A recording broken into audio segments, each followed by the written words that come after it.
But I did want to get into a couple things. When you guys were looking for a new singer, right? Were you looking for somebody? Maybe in your head, it's like, well, we had this guy who sounded like this, which a lot of bands, when they lose because Jack had a very distinct voice. It was, as part of that sound. Were you like, God, maybe we should get somebody that sounds like him, or was that even, in your heads, you just wanted somebody that was solid? Well, I'll just speak for myself. What I was looking for is somebody that was good, basically. Again, getting stupid simple, but I just wanted someone that had a good range, that had a good quality voice. And it was actually our agent that suggested to try Terry, because I guess he was kind of known for going into things at the last minute and like taking care of business, and then he goes away and does something else. But he came out like the day of a show that he actually had. He had a show on the same day. That's how last minute it was. Oh, wow. And he was playing an M3 concert with his band, and he flew out to I don't know, I forget where we're playing, Missouri, I believe, and did the show, learning songs on the plane. Wow. That type of deal, and killed it. Yeah. I mean, we were jamming, which we normally don't do in our songs as far as back then, like having extended jams. But all of a sudden he started getting into this part, and I'm like, yeah, dude, I'm all about this stuff. This is what I do with boys, like, away from my band, and we jam for hours. Right. I'm going, you're giving me some jam time here? This is this is like badass. I love this. And so I loved him right away. Then our manager at the time was managing Jani Lane's solo career, and he suggested we use him for a few shows.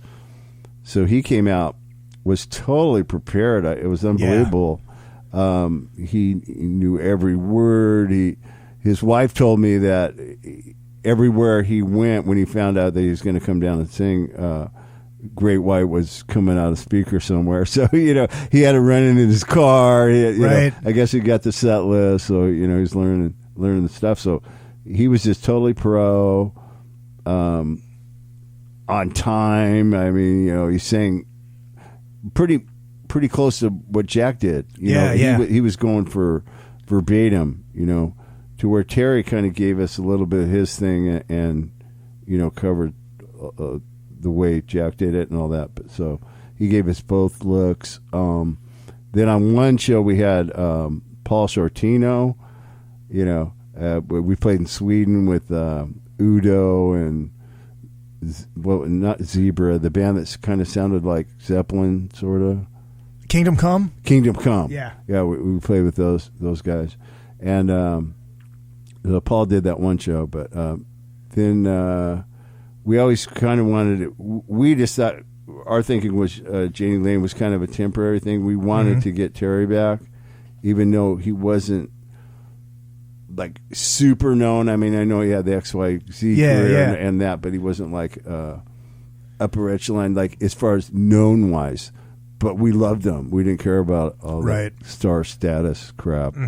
We just but we wanted to get him in the studio and make a record just to give him an identity with us. We kind of rushed that first album. Went in there with zero material except for 2 ideas. So that was a little bit trippy. We'd go in the morning with our acoustic guitars and just kind of, what do you got, man? And, okay, that's cool. Let's work on that. By the evening, we'd have music for the song, and he would scat and then go home and come back with lyrics, and then we'd change a couple lyrics, and so we worked like that for a month and had an album. But so it was okay, I mean, for not having anything. But with this time we're a little more prepared, but not it's still not as much as we want to be next time. Right, exactly. But, we're thrilled with the outcome and the feedback and everything, and like working with Michael Wagner was awesome, and really accidental the way all that went down. Yeah, we're going to get to all that stuff after the break. But so it was basically, it was pretty much Terry's gig to lose at that point because you wouldn't have gone on with Jani. No, Okay. no, but we were very close. Right. In more ways than one, with his sobriety and stuff. Yeah. I was working with him on a daily basis. We were on the phone almost every day, and emailing back and forth and texting. And I really was happy that he was taking care of himself and looking so good and singing so well that I wanted him to stay there because I work with guys, kind of daily, and he seemed to be doing great, Yeah, and I saw one of those shows, and it was at the Medina Ballroom, and I remember that yep, show. I actually remember that because Warrant played up on the same show. Yeah, and he would go out and play this like a medley of a few Warrant things. We didn't really want to go there, right? So we let him do it, and it was kind of cool because a lot of those songs are real big songs, and he wrote all that stuff. So we let him have his little moment, and then we come back out and just play Great White. Was there a weird feeling that night? Do you remember? It was a little weird. He seemed to be fine with it. I don't know how Warrant really felt. And I'm not really sure, what all they've been through. We've been through a lot ourselves, so it was touchy-feely. I just said, okay, well, here's the guy that wrote all these songs, so, let him go out there and play, for 5 or 10 minutes or whatever. So the audience seemed to love it, and then, Warrant would go out, and they had a great singer too, in Robert Mason. Robert Mason, a wonderful singer.